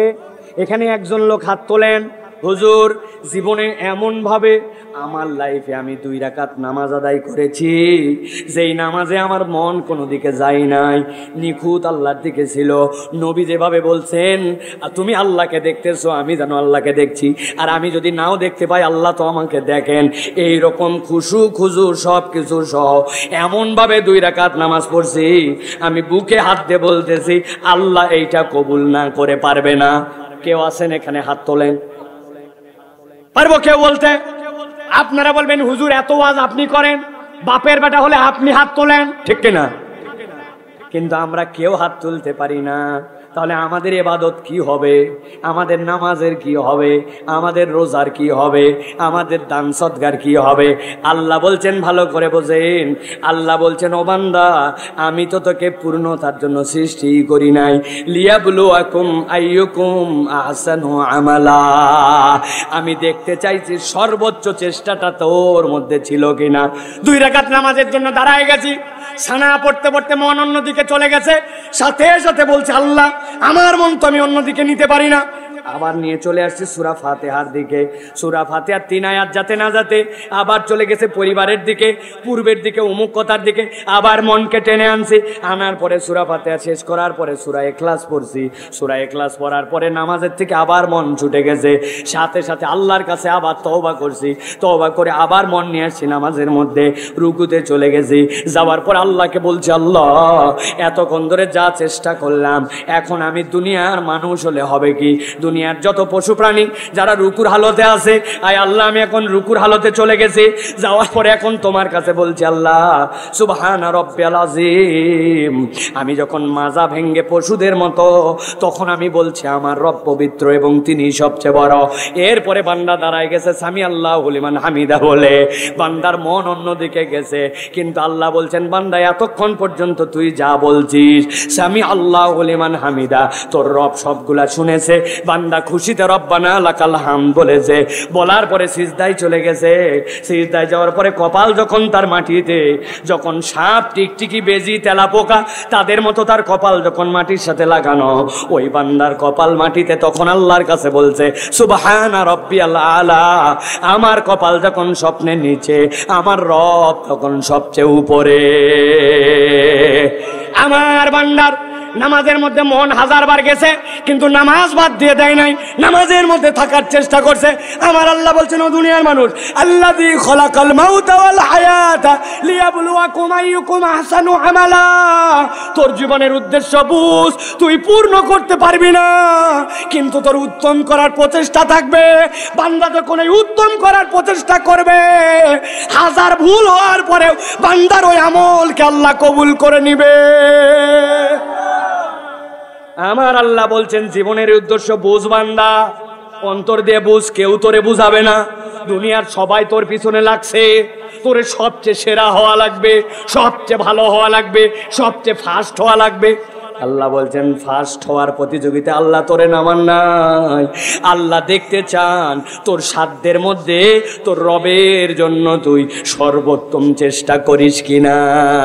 বান্দা যদি হৃদয় একবার এইটা ধারণ করে নিতে পারে, তাহলে সে তার রবের দেওয়া জীবনযাপনের পদ্ধতিকে পছন্দ করে নিয়ে তার জীবনের উদ্দেশ্যের পথে বান্দা আস্তে আস্তে আগাবে। ঠিক কিনা? কে শিখাবে এটা আপনাকে? দুনিয়ার কেউ আপনাকে শিখাবে না, কোরআন আপনাকে এটা শিখাবে। আল্লাহ আরেকটা উদ্দেশ্য বলতেছেন, এই দুনিয়ার মানুষ, কি জন্য তুমি সৃষ্টি হইছ? আমি আমার জন্য সৃষ্টি হইছি। আমার পার্সোনাল লাইফ, আমার পার্সোনাল ফ্যামিলি, আমার পার্সোনাল ব্যাংক, আমার পার্সোনাল কামাই। আল্লাহ বলছেন, তুমি ভুলের মধ্যে আছো। কুনতুম খায়রা উম্মাতিন উখরিজাত লিন-নাস তা'মুরুনা বিল মা'রুফি ওয়া তানহাউনা আনিল মুনকার। বান্দা বুঝে নাও, তোমাকে তোমার জন্য সৃষ্টি করা হয় নাই। কুনতুম খায়রা উম্মাহ, তুমি উত্তম উম্মত এই জন্য। উখরিজাত লিন-নাস, তোমাকে অপর ভাইয়ের কল্যাণের জন্য সৃষ্টি করা হয়েছে। সুবহানাল্লাহ বলেন। আমি আমার জন্য সৃষ্টি হয়ে উত্তম হই নাই, অপর ভাইয়ের জন্য। অপর ভাইয়ের কি কাজের জন্য? আল্লাহ বলছেন, তা'মুরুনা বিল মা'রুফ, অপর ভাইকে তুমি সৎ কাজের আদেশ দিবে। ওয়া তানহাউনা আনিল মুনকার, অন্যায় থেকে তাকে ফিরাবে। বুকে হাত দিয়ে বলেন, বুকে হাত দিয়ে একবারে ইমানে বলেন, আমাদের সমাজের মধ্যে সৎ কাজের আদেশ আর অন্যায় থেকে ফিরানো এই আমল আছে ভাই? কথা বলেন, আছে? মোড়ের মধ্যে গান বাজনা হয়, এতটুকু একটা ছেলে বিড়ি সিগারেট খায়, মুরব্বী দেখে মাথা ঘুরায়, ঘুরে এই দিক ঘুরায় যায়। ওর বেটা বিড়ি খাচ্ছে না গাঁজা খাচ্ছে, এই ঝামেলায় আমার জড়ানোর দরকার নাই। ঠিক না? রাস্তার মধ্যে বেহায়াপনা বেলাল্লাপনা, ঈদের দিন ডেক্স বাজায়, অমুক বাজায়, তুমুক বাজায়, উদাম পাদাম গান বাজনা হয়। চিন্তা করে এই ঝামেলার মধ্যে জড়ানোর দরকার নাই। আপনি জেনে রাখেন, আপনার পরিচয় আর রাস্তার কুকুরের পরিচয় এক নয়। কুকুর আপনার থেকে উন্নত, আপনি কুকুরের থেকে নিচে। বালহুম আদাল। কেননা আল্লাহ আপনার উত্তম হওয়াকে সম্পৃক্ত করেছিলেন, আপনার জীবনের উদ্দেশ্য বুঝাতে যে বলেছিলেন তুমি উত্তম এই জন্য অপরের কল্যাণে তুমি বের হইছ, অপরকে সৎ কাজের আদেশ দিব, অন্যায় থেকে ফিরাবে। এই আমল যদি আপনার আমার না থাকে, আপনার আমার অবস্থান রাস্তার কুকুরের থেকেও নিকৃষ্ট। আজকের সমাজ কেন নষ্ট হয়ে গেছে খেয়াল করে বুঝেন, ভালো করে বুঝেন। শত শতবার এই উদাহরণ দিছি। আপনাদের এই মসজিদ, ফজরের সময় দেখা গেছে মসজিদের সিঁড়ির মধ্যে একটা কুত্তা মরে গেছে। কি মরছে? আরে কথা বলেন। কুত্তা মারা যাওয়ার পরে সকল যারা মুসল্লি ছিল এক সিঁড়ি ডেঙ্গায় লাফ দিয়ে ভিতরে গেছে। হাজি সাহেব মোটা মানুষ, লাফ দেওয়া কষ্ট, তাও লাফ দিয়ে গেছে ভিতরে যায়। ফজরের নামাজ শেষ। ফজরের নামাজের পরে ইমাম সাহেব বলছে মুসল্লিরা সবাই বসবেন। কেন? বলছে রাস্তার কুত্তা এসে মসজিদের সিঁড়িতে মারা গেছে, দেখছেন আপনারা? হ্যাঁ। কুত্তা সরানোর জন্য দোয়া হবে। ফজরের পরে সকলে তসবি টসবি পড়ার পর হুজুর দোয়া করছে, আল্লাহ কুত্তা মরার আর জায়গা পেল না, মসজিদের সিঁড়িতে এসে মরছে, মুসল্লিদের কত কষ্ট। আয় রব, মেহেরবানি করে তুমি কুত্তা সরাও। সুন্দর করে দোয়া টোয়া করে চলে গেছে। সকালবেলা যে গরমের গরম, 42 ডিগ্রি, জোর হতে হতে কুত্তার পেট ফুলে কোনার দিকে একটু ফুটা হয়ে গ্যাস বাড়ায়। সব মুসল্লি আবার 101টায় মসজিদে ঢুকবে, আইসে দেখে ফজরেতে কুত্তা ডেঙ্গায় যাওয়া গেছে। এখন কুত্তার গন্ধে মসজিদে ঢোকা কঠিন। লাভ দিয়ে দিয়ে তাও সবাই গেছে। হুজুর বলছে শোনেন, ফজরের সময় কোনো তাবারুক সারা দোয়া হয়েছে, কুত্তা সরানোর কাজ হয় নাই। আসরের সময় বিরিয়ানি দিয়ে কুত্তা সরানোর দোয়া হবে। কি দিয়ে দোয়া? আসরের পরে হুজুর দোয়া করছে, আল্লাহ ইন্নাল্লাহ আলা কুল্লি শাইইন কাদির। মুসল্লিদের কি কষ্ট আল্লাহ, নামাজে ঢুকতে পারছে না, মেহেরবানি করে তুমি কুত্তা সরাও। একদিন যদি কলে বলে পার হয়, কুত্তার পেট গলে যখন রাস্তায় আসবে, হুজুরেরও মসজিদে ঢোকা লাগবে না, মুসল্লিরও মসজিদে ঢোকা লাগবে না। ঠিক না? কেন? কুত্তা সরানো। আপনি কুত্তা অপছন্দ করেন, অপছন্দ করেন এই কুত্তার গন্ধ, সাহানো কুত্তা সরে যাক। কিন্তু আপনি আল্লাহ রসুলের দেওয়া খানো আমলটা আপনি করেন নাই। নবী বলছেন, মান রাআ মিনকুম মুনকারান ফালিয়ুগাইয়িরহু বিয়াদিহি ফাইল্লাম ইয়াস্তাতি ফাবিলিসানিহি ফাইল্লাম ইয়াস্তাতি ফাবিকলবিহি। নবী বললেন, শক্তি থাকলে আগে তুমি হাত দিয়ে সরাও। তোমার হাতের পাওয়ার নাই, এরপরে মুখ দিয়ে বলো। যদি মুখ না চলে তখন অন্তর দিয়ে ঘৃণা করো। আপনি হাত খাটালেন না, মুখ খাটালেন না, আপনি খালি বলছেন আস্তাগফিরুল্লাহ, কুত্তা গন্ধ, আমি মন থেকে ঘৃণা করি, আস্তাগফিরুল্লাহ। আপনি যত আস্তাগফিরুল্লাহ বলবেন, কুত্তার গন্ধ তত বাড়বে। ঠিক কি না? সমাজের হিসাবটা এইটার দ্বারা মিলায় নেন। সমাজে অন্যায় দেখে আপনি আগের 2 আমল বাদ দিয়ে সিরিয়াল ঘুরাইছেন, আপনি আগে আস্তাগফিরুল্লাহতে চলে গেছেন। আস্তে আস্তে আপনার সমাজ আরো খারাপ হবে। হিসাব বুঝেন, এটা আপনার জীবনের উদ্দেশ্য। এরকম না করলে ভালো, না করলে ভালো, এরকম নয়। এটা কোরআন বলতেছে আপনার জীবনের দায়িত্ব, আপনার শ্রেষ্ঠত্ব টিকায় থাকার জন্য এই কাজ আপনাকে করতে হবে। আল্লাহ কোরআনে বলছে, ওয়াল তাকুম মিনকুম উম্মাতুন ইয়াদউনা ইলাল খায়র। সবাই না পারলেও সমাজে একটা দল থাকবে যারা মানুষকে কল্যাণের দিকে ডাকবে। অতএব আজকের থেকে সিদ্ধান্ত নেন, সৎ কাজের আদেশ দিব আর অন্যায় দেখলে সেখান থেকে ফিরাবো। ঠিক কি না? আপনার এলাকায় এই টুকটুক বাচ্চা ড্যান্ডি খায়, আপনি কিছুই বলেন না, চিন্তা করছেন ও খালি কে না খেলে কে, ঝামেলা বাড়ানোর দরকার নাই। ক্লাস 2, 3, 4, 5 এর ছেলে বিড়ি খায়, কাঁচা টাকা পায়, সব জায়গায় কাজ করে কাঁচা টাকা। সে আপনি চিন্তা করছেন এই সমাজে চিনি না বাবা এরা টোকায় মোকায়, এদের সাথে না। এই সমাজের উপর থেকে নিজ যদি এটা আপনার দেশ হয় আর আপনার সমাজ হয়, তাহলে আল্লাহ আপনাকে দায়িত্ব দিয়েছে আপনার উত্তমতা টিকায় রাখার জন্য ভালো কাজের আদেশ দিতে হবে, অন্যায় দেখলে প্রতিবাদ করা লাগবে, ঠিক কি না? অনেকে বলবেন হুজুর এইগুলো তো নেতাদের দায়িত্ব না। আরে ভাই নেতাদের কথা আর কি বলবেন, যেই নেতা বিড়িখোর থেকে ওই ছেলেটাকে ফেরত দিতে পারে না কেন? কারণ যে ফিরাবে ও তো অনেক আগে বিড়ি খাওয়া বাদ দিছে, নেতা এখন গাঁজা খায়, তাই না ভাই? নেতা ফেন্সি খায়, এখন ওই ছেলেকে কেমনে বলবে আমার কর্মী তুই বিড়ি খাস না? ওর মধ্যে তো নৈতিক জায়গা থাকা লাগবে, নৈতিকতা না থাকলে কেমনে পারবে?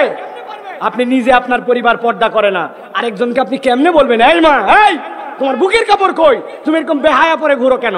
বলার তো আপনার মোরাল পাওয়ার নাই, কারণ আপনার বউ তো ওর থেকে খারাপ হয়ে ঘোরে, আপনার বোন তো ওর থেকে খারাপ হয়ে ঘোরে, আপনি বলবেন কেমন করে? সমাজ এই জন্য পরিবর্তন করার চিন্তা করতে, ভালো করে বোঝেন এই দায়িত্ব অন্য কেউ দেয় নাই, জীবনের এই উদ্দেশ্য আপনাকে কোরআন শেখায়, ঠিক কিনা? তাহলে কোরআনের সাথে সম্পৃক্ত হওয়ার প্রয়োজন কয়টা? 5টা। কয়টা বলছি? 2টা। আর কয়টা বাকি আছে বলবো? বলবো? চলেন তাহলে। জীবনে যদি আপনি সত্যতার অনুভব আপনার হৃদয় যদি আপনি জাগ্রত করতে চান, প্রত্যেক মানুষের জীবনে একটা সত্যতা এবং সততার অনুভব আছে, এইটা কোরআন ছাড়া আপনার হৃদয়ে এই অনুভব কেউ আপনাকে জাগ্রত করতে পারে না। একটা মিসকিন মানুষ পানির অভাবে আছে, সে বলছে ভাই একটা গ্লাস পানি দেন, একটা গ্লাস পানি দেন। আপনি যখন জানেন একটা গ্লাস তাকে পানি দিলে তার অন্তরটা তৃপ্ত হবে, আর তৃপ্ত হলে সে খুশি হবে, এইটা দুনিয়ার খুশির থেকে বড় আমার আল্লাহ খুশি হবেন, এইটা যদি আপনার ইমানের মধ্যে থাকে তখন তাকে আপনি পানি খাওয়াও শান্তি পাবেন, আপনার অন্তরও দিতে যাবে। কিন্তু আপনি যদি জানেন এটা খাওয়ানো আর না খাওয়ানোর সমান, তখন কিন্তু আপনার অন্তর ওই কাজের দিকে আগাবে না, ঠিক না? অফিসে যদি আমি ঠিক মতো ডিউটি করি, টানা 2 মাস যদি আমার একদিনে অ্যাবসেন্ট না হয়, তাহলে আমার বেতন স্কেলের সাথে 1000 টাকা যুক্ত হবে। আপনি যদি এই অনুভবটা আপনার হৃদয়ে জানেন, তখন আপনার অফিস আপনাকে টানবে, ঠিক না? আমার আল্লাহ বলছেন ভালো করে বোঝো, তোমার জীবনে একটা সত্যতা এবং সততার অনুভব আছে, এইটা কোরআন ছাড়া তোমাকে কেউ জাগ্রত করতে পারে না। আল্লাহ বলছেন কেমনে সেটা? আল্লাযীনা ইউমিনুনা বিল গায়বি ওয়া ইউকিমুনাস সালাতা ওয়া মিম্মা রাযাকনাহুম ইউনফিকুন। আল্লাহ বলছেন এই কোরআন 3টা জায়গায় তোমার হৃদয়ের মধ্যে একটা চেতনা জাগ্রত করবে।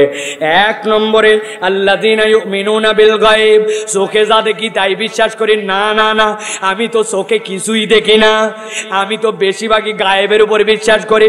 অক্সিজেন আছে কি না আছে জানি না এই জায়গায়, অতএব নাক ধরে রাখছি, আগে অক্সিজেন দেখি তারপরে টানবো।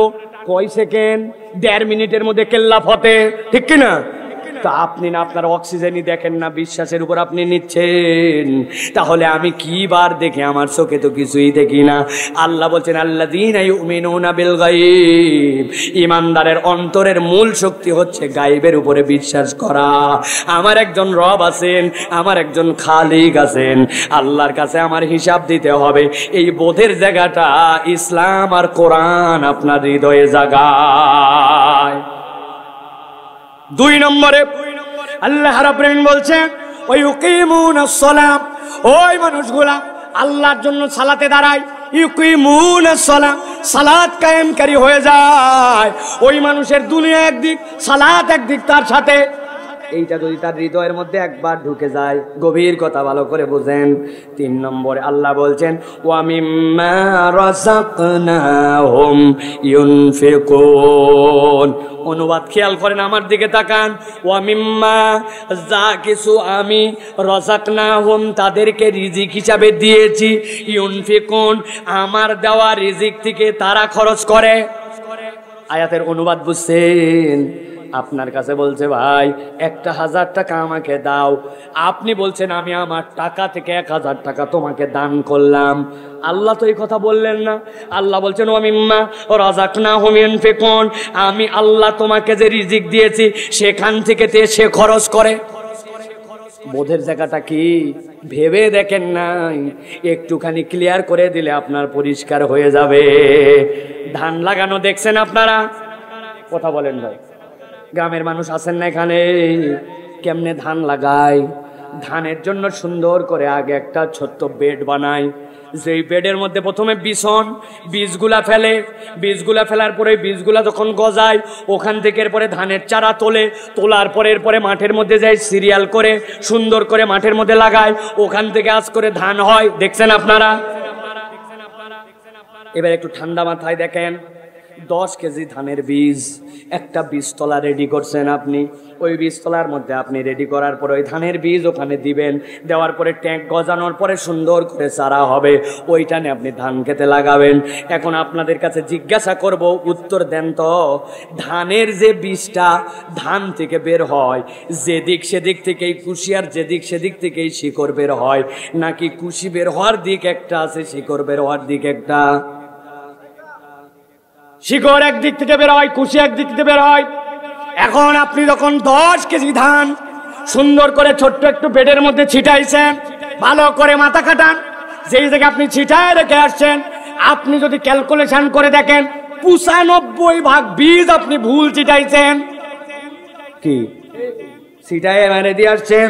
কোনোটা শীত হয়ে পড়ছে, কোনোটা কাঠ হয়ে পড়ছে, কোনোটা একটা আরেকটার উপরে পড়ছে, কোনোটা কোন দিক হয়ে পড়ছে তা আপনি জানেনই না।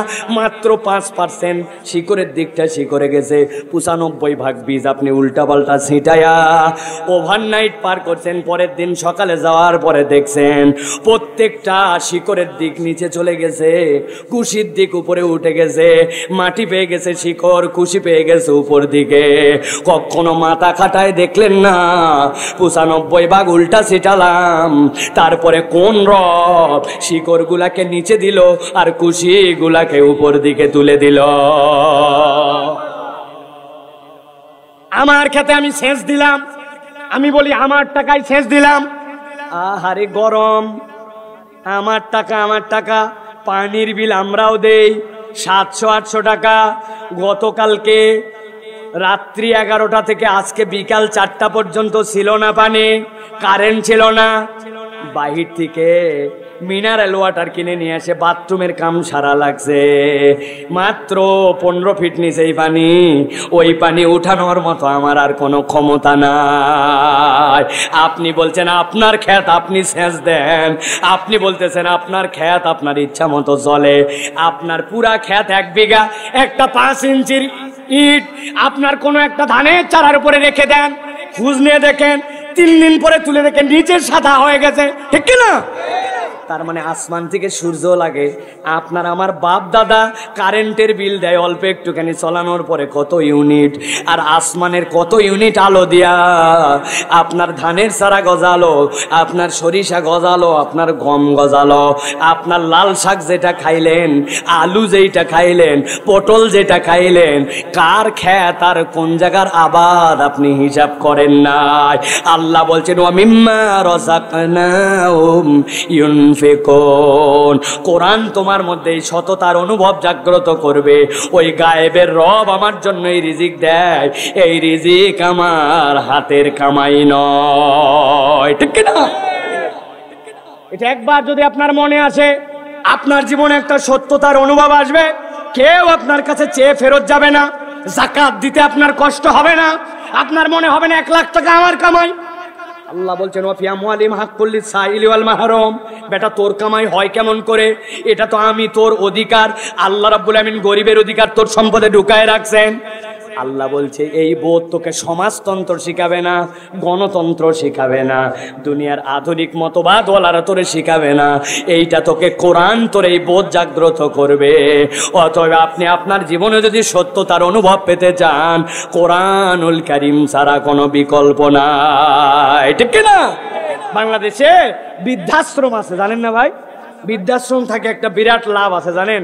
এই আমাদের যারা মিডিয়া, এই মিডিয়াওয়ালাদের একটা টপিক, ঈদ আসলেই তারা দুটো প্রতিবেদন করবে যাতে একটু চলতে পারে, টিভিতে যেন দেখতে পারে। এইগুলো হচ্ছে একটা ভণ্ডামো, এখন জাস্ট একটা সিম্পলি ভণ্ডামো। কিন্তু বৃদ্ধাশ্রম তো আছে না, যেই মা সন্তানকে পেটে ধারণ করলো, বাপ ছোট থেকে বড় করলো, ওই সন্তান অফিসার হয়ে বৃদ্ধাশ্রমের সন্তানকে রেখে আসে। ওই লাশ যখন আবার গ্রামে গেছে, গ্রামে রিসিভ করার মতো লোক নাই, ফোন দিয়ে বলছে আপনার আব্বা মারা গেলে কি অবস্থা হবে। বলছে ভাই আপনারা এতই উপকার করছেন মার্কাজুল ইসলামী আমাদের জন্য, আপনারা লাশ পর্যন্ত ধোয়াই দিয়েছেন, দাফনটাও আপনারা করে দেন ভাই, আমার হাতে সময় নাই ভাই, আমার পোস্টিং দূরে, আমি বাড়ি আসতে পারবো না। এরকম সন্তান আছে না ভাই? বাংলাদেশে আছে না? তাহলে অন্তরে এই বোধ জাগ্রত হয় না কেন? কারণ খুঁজে দেখবেন আপনি এইগুলার সাথে দ্বীন ইসলামের সম্পর্ক থেকে দূরে চলে গেছে। এইগুলা কোরআনওয়ালা জিন্দেগির মধ্যে নাই, এইগুলার অন্তরটাকে শয়তান সিলমোহর লাগাই দিছে। এই জন্য প্রিয় ভাইয়েরা, আমার উত্তর প্রজন্ম যদি আমাকে শ্রদ্ধা করুক, সন্তান হিসাবে বাপ আমি সেই আমার সন্তানের জন্য যে দয়া দেখাইছে ওটা যদি পেতে চাই, তাহলে কোরআনের সাথে সন্তানদের সংযোগ ঘটায় দিয়ে যান ভাই। অনেক কিছু করলেন কিন্তু কোরআনের সাথে আপনার সন্তানের সংযোগ নাই।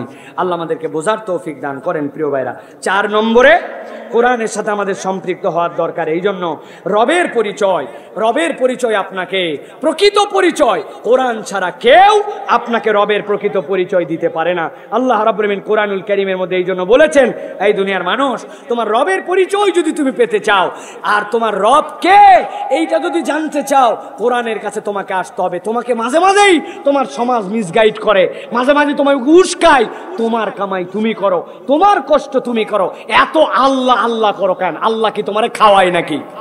বলে না ভাই?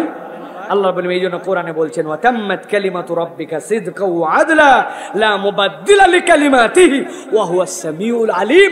সর্বশ্রোতা সর্বজ্ঞাতা আল্লাহ, তার কথা কখনো মিথ্যা হতে পারে না।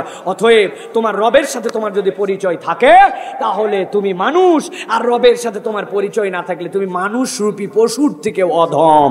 কেননা যার রব নাই সে আসলে দুনিয়ার বুকে প্রকৃত গোলামি করতে পারে না, ঠিক কি না? হুমায়ুন আহমেদের নাম শুনছেন আপনারা? হুমায়ুন আহমেদ বিখ্যাত কথা সাহিত্যিক, উনাকে অনেক উস্কাইছে অনেকে। আরে আল্লাহ আছে বলে আপনি কিছু মনে করেন? স্রষ্টার ব্যাপারে আমার মন্তব্য কি? উনি বলে আল্লাহ আছে না আছে পরের কথা, আগে তোমাদের কাছে জিজ্ঞাসা করি। ধরো তুমি চাঁদে চলে গেছো, চাঁদে যাওয়ার পরে নেমেছো, নামার পরে হঠাৎ করে দেখো এই যে ক্যাননের একটা ক্যামেরা চাঁদের মধ্যে পড়ে আছে, তুমি ক্যামেরা হাতে নিয়ে বলছো হোয়াট এ মিরাকল, এই camera Canon, made in Japan, এটার অ্যাপারচার এত, এটার তো সুন্দর করে লেন্স পার এত, এটা তো জাপান বানাইছে।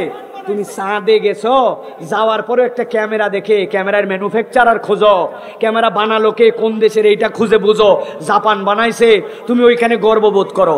তো এই যে এত বড় একটা মানুষ তোমাকে অসীম আল্লাহ রাব্বুল আলামিন সৃষ্টি করা হলো, তুমি কেমনে ভাবতে পারো যে তুমি কিচ্ছু ছাড়া এমনি এমনি দুনিয়ায় চলে আসছো?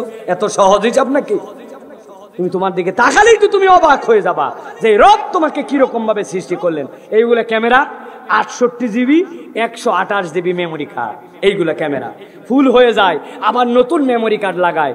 কিন্তু আপনি কখনো ভেবে দেখলেন না যে আল্লাহ রাব্বুল আমিন আপনাকে মায়ের পেটের থেকে হওয়ার পরে না বুঝে আপনি দেখতে শুরু করলেন, দেখতেছেন তো দেখতেছেন, 60 বছর 70 বছর আপনি দেখলেন। হঠাৎ করে নারায়ণগঞ্জে একদিন এক লোককে বলছে, ঘুমের থেকে উঠার পরে সে শুনতেছে, ব্রেনের মধ্যে থেকে তার সিগন্যাল আসছে, হ্যাপি বার্থডে টু ইউ চাচা, today you 70 years old, your brain's memory is already full. চাচা আজকে আপনার 70 বছর বয়স, আপনি তো মায়ের পেটেতে হওয়ার পর তো চোখ দিয়ে দেখতেই আছেন, যা দেখা লাগবে তাও দেখছেন, যা দেখা লাগবে না তাও দেখছেন, আপনার ব্রেনের ক্যাপাসিটি ফুল। অতএব কালকের থেকে নতুন কিছু দেখতে চাইলে ব্রেনের থেকে আগেরগুলো ডিলিট করেন। বলছে কথা বলে না? বলছে। বরং একটা মানুষ যদি 1000 বছরও বাঁচে, আল্লাহ তারে ব্রেন দিয়ে যা শক্তি দিচ্ছেন, এই 1000 বছরে 5% সে ব্রেন খরচ করতে পারবে না। এই কথাটা কার হৃদয়ে আনন্দ দেয়? যে জানে আমার একজন রব আছে, আমার একজন মালিক আছে, আমি সারা গরু নই, আমি একজন আল্লাহ রাব্বুল আলামিন নামে আমার একজন মাবুদ আছে, আমার ফিরলে তার কাছে ফিরতে হবে, বিপদে পড়লে তার কাছে যেতে হবে, আমি বিপদে পড়লে তার দিকে মুখাপেক্ষি হয়। এই লোকের শান্তি আর যেই লোক বলে রব নাই কিচ্ছু নাই, এই দুই লোকের শান্তির মধ্যে আসমান জমিন পার্থক্য আছে, ঠিক কি না? যদিও যেই বলদ বলে আল্লাহ নাই, ওই বলদও আল্লাহ নাকি ডাকে। সেন্ট মার্টিন থেকে নাকি যখন ওই কক্সবাজার যাচ্ছিল, বলে আল্লাহ টাল্লাহ মানি না, কিচ্ছু মানে না, কিন্তু যখন জাহাজ এইরকম করে যখন প্রায় যাওয়ার দশা, প্রত্যেক কাতের সাথে একবার বলে আল্লাহ, ওরে আল্লাহ, আল্লাহ রে, বলে আল্লাহ মানি না, কিন্তু মুখ দিয়ে আল্লাহ বাড়ায়। তার মানে এরা ধান্দাবাজ, কি বাজ, সমাজের মধ্যে ইমানদারদের ইমান নষ্ট করতে চায়। অতএব এই রবের পরিচয়, এটা যদি আমরা নিজেদের জীবন এস্টাবলিশ করতে চাই, তাহলে কোরআনুল কারীমের কাছে আসতে হবে। ছোট্ট একটা কথা বলি, না বললে আপনাদের এই কথাটা পরিষ্কার হবে না। দেখেন, আমরা ওই যে আলমে আরওয়াহ, ওই আলমে আরওয়াহ আল্লাহ জিজ্ঞাসা করেছিলেন আপনাকে আমাকে, আলাস্তু বিরাব্বিকুম, আমি কি তোমাদের রব নই? আমরা কি বলছিলাম? ক্বালু বালা, হ্যাঁ আল্লাহ আপনি আমার রব। আবার যখন কবরে যাবেন, কবরে যাওয়ার পরে প্রথম প্রশ্ন কি হবে ভাই? মান রব্বুকা, তোমার রব কে? তাহলে রুহের জগতেও রব, কবরে যাওয়ার পরে রব, তো মধ্যে রব চিনব কেমন করে? আল্লাহ বলছেন কোরআনুল কারীম যেটা তোমার, এই কোরআনটা তুমি যতবার খুলবে, কোরআন খুলতে দেরি, আল্লাহ রাব্বুল আমিন বলছেন তোমার রবের পরিচয় পেতে দেরি নাই, খুলছো আর বলছো আলহামদুলিল্লাহি রাব্বিল আলামিন। ওই আলমে আরওয়াতেও রব, কবরেও রব, মধ্যের রব চিনবে কেমন করে? আল্লাহর এত গুণবাচক নাম থাকার পরেও আল্লাহ কোরআন খোলার সাথে বলছেন আলহামদুলিল্লাহি রাব্বিল আলামিন। এই কোরআন তো রবের পরিচয় শিখাবে তোকে, সুবহানাল্লাহ।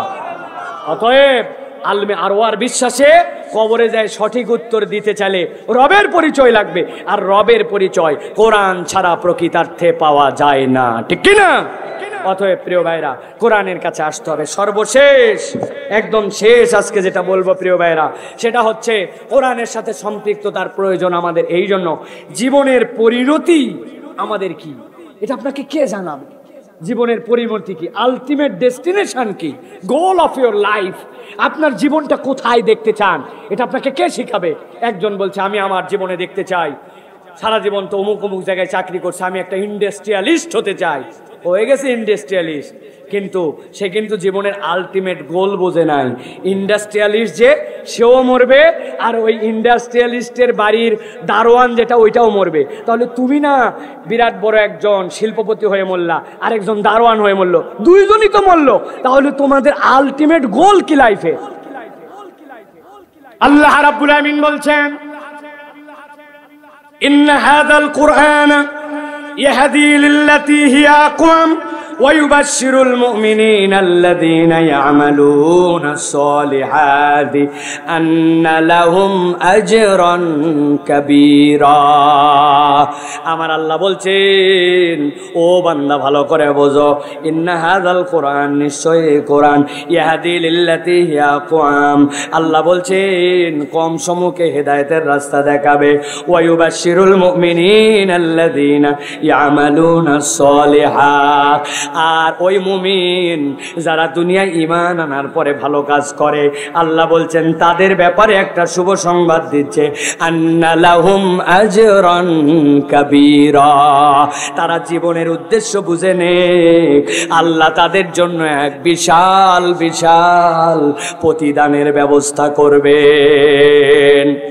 ভালো করে খেয়াল করেন, আল্লাহ বলছেন আন্না লাহুম আজরান কাবীরা, আল্লাহ বলেন নাই ওই ব্যক্তিদের জন্য আমি জান্নাত দিব, আল্লাহ বলছেন আজরান কাবীরা। জীবনের উদ্দেশ্য বোঝো, তোমার জীবনের উদ্দেশ্য বিশাল এক বিশাল এক বিশাল এক উজরত হাসিল করা। নবীজি ব্যাখ্যা করছেন জীবনের উদ্দেশ্য তাহলে জান্নাত নয়, জীবনের উদ্দেশ্য বিশাল একটা উজরত পাওয়া। কি সেইটা? নবীজি বলছেন বান্দা যখন জান্নাতের ভিতরে চলে যাবে, আল্লাহ রব্বুল আমিন ওই জান্নাতে বান্দাদেরকে দেওয়ার পরে হঠাৎ করে একদিন রব্বুল আমিন জান্নাতে জিজ্ঞাসা করবেন, ইয়া আহলাল জান্নাহ, জান্নাতীরা বুঝে ফেলবে এটা আমার রবের গলা, সাথে সাথে তারা বলবে লাব্বাইক ওয়া সাদাইক ওয়াল খায়রু বিয়াদাইকা রব, আমরা হাজির আছি আপনার কাছে, আপনার সামনে। আল্লাহ রব্বুল আমিন জান্নাতীদেরকে জিজ্ঞাসা করবেন, ও জান্নাতীরা, তোমাদেরকে যে নিয়ামত দেওয়া হয়েছে, এই নিয়ামত পেতে তোমরা কি খুশি নাকি? হাল রাদিতুম, জান্নাতীরা অবাক হয়ে উত্তর দিবে, ওয়া মা লাকা লা নারদা ইয়া রাব্বানা ওয়া ক্বাদ আতাইতানা মা লাম তুতি আহাদান ক্বাবলানা। বলো কি আমাদের রব, জান্নাতে আমাদেরকে যে নিয়ামত দিয়েছো, এত নিয়ামত জান্নাতে আমাদের আগে কেউ পাইছে নাকি? আল্লাহ জান্নাতীদেরকে বলবেন, হাল আযীদুকুম, আমি কি তোমাদের জান্নাতের নিয়ামত বাড়ায় দিব নাকি? জান্নাতীরা চুপ হয়ে যাবে, এই নিয়ামতের পরে আবার কেমনে নিয়ামত বাড়ে? আমার নবী বলছেন, জান্নাতীরা যেই চুপ হয়ে যাবে, আল্লাহ জান্নাতীদের এবার ঘোষণা দিবেন, উহিল্লু আলাইকুম রিদওয়ানি, ও আমার জান্নাতীরা, আজকের থেকে আমি তোদের প্রতি চির সন্তুষ্ট হয়ে গেলাম, আর কখনো আমি তোদের প্রতি অসন্তুষ্ট হব না। আমার নবী বলছেন, এই ঘোষণা পাওয়ার পরে আল্লাহ রাব্বুল আমিন জান্নাতীদের সামনে তার যাবতীয় পর্দা সরায় দিবেন, জান্নাতীরা আল্লাহ রাব্বুল আলামিনকে দেখে ফেলবে। আমার আল্লাহ নবী বলছেন, ওইটা হচ্ছে তোমাদের জন্য আন্না লাহুম আজরান কাবীরা, ওইটাই তোমাদের জন্য সবচেয়ে বড় প্রতিদান। অতএব ইমানদার সামান্য একটু টাকার দিকে তাকায় না, 2 নম্বরের দিকে হাঁটে না, হারামের দিকে যায় না, অন্যায় করে না, অপরের সম্পদ ভক্ষণ করে না, মুখ দিয়ে গালি দেয় না, রাগ হওয়ার পরেও একটা অন্যায় সে করতে পারত করে না, কেননা সে জানে আমার জীবনের একটা উদ্দেশ্য আছে, আমার জীবনের একটা আলটিমেট ডেস্টিনেশন আছে। আমি কেবল জান্নাতি চাই না, আমি আমার রবের জান্নাতে দিদার চাই। কোন বান্দা যদি এই উদ্দেশ্য বুঝে নিজের জীবন সামনের দিকে আগায়, ওই বান্দার দ্বারা অন্যায় হওয়া কঠিন, ঠিক কি না? এই বোধকে জাগ্রত করবে আপনাকে, রাত দিন ওয়াজ কে করবে আপনাকে? রাত দিন ওয়াজ করবে আপনাকে কোরআন। আল্লাহ বলছেন, ইয়া আইয়ুহান নাস কদ জাতকুম মাউইযা, এটা না তোমার প্রেসক্রিপশন? তোমার না বাড়িতে একটা প্রেসক্রিপশন আছে, কি ওষুধ খাবে, কখন খাবে, কয়বার খাবে, খাওয়ার আগে খাবে না পরে খাবে, কতদিন পর্যন্ত চলবে, এটা দেখে দেখে খাও না? এই কোরআন না তোমার প্রেসক্রিপশন? কোরআন তোমাকে এই বোধ জাগ্রত করবে। আল্লাহ আমাদেরকে কবুল করুক, বলেন আল্লাহুম্মা আমিন। তাহলে কোরআন রবের পরিচয় দিবে, জীবনের উদ্দেশ্য জানাবে, জীবনের সততার অনুভব দিবে, হেদায়েতের বার্তা দিবে, আর আমার জীবনের পরিণতি আমাকে বারবার স্মরণ করায় দিবে। এবার বুঝে থাকলে বলেন, তাহলে যে কোরআন আমার এত কাজ করবে, ওই কোরআনের সাথে আমার সম্পৃক্ত হওয়ার প্রয়োজন আছে কিনা? আছে কিনা? আল্লাহ আমাদেরকে তাহলে এই বোধ জাগ্রত করে কোরআনওয়ালা মানুষ হওয়ার তৌফিক দান করুক, বলেন আল্লাহুম্মা আমিন।